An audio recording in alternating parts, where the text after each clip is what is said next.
Bonjour, c'est Christine Jany. Aujourd'hui, je vais vous parler de l'expression du désir et du souhait en anglais. Nous allons voir trois structures différentes. La première structure se construit avec want. Partons d'un exemple simple. He wants to stay here. Vous remarquez que want est suivi de to plus base verbale. Si l'on complexifie un peu cet énoncé en ajoutant un complément après want, comme dans cette phrase, he wants his brother to stay here, on remarque que la structure reste la même, on a toujours to plus base verbale. La structure à retenir est donc la suivante, sujet plus want plus un éventuel complément plus to plus base verbale. Voyons maintenant la deuxième construction avec would like. Partons encore d'un exemple. He'd like to be happy. Vous remarquez là encore que would like est suivi de to plus base verbale, comme dans la structure avec want.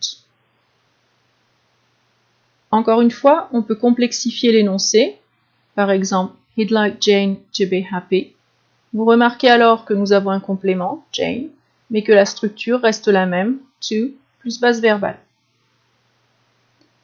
La structure à retenir est la suivante, sujet plus would like plus éventuel complément plus to plus base verbale.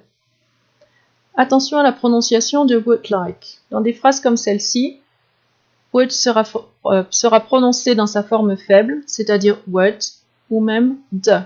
He'd like to be happy. Voyons maintenant la troisième structure, celle qui se construit avec wish. Partons encore une fois d'un exemple. He wishes he were in Japan. Vous remarquez que le pronom he est repris par la suite, encore une fois. He wishes he were in Japan.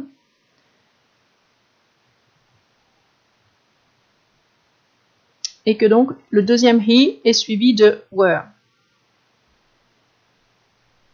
Alors, ce were n'est pas une forme temporelle du prétérit ici, mais un prétérit modal. Prenons un deuxième exemple. He wishes his sisters were in Tokyo. La structure est la même, sauf que cette fois-ci on a un complément, his sister. Vous remarquez que l'on a toujours were derrière. Petite remarque, was est possible à la place de were dans un registre de langue moins formel. Par exemple, si l'on reprend la première phrase, on pourrait dire He wishes he was in Japan. La structure à retenir est la suivante, sujet 1, plus wish, plus sujet 2, plus were ou was dans une langue moins formelle. Merci de votre attention, à bientôt.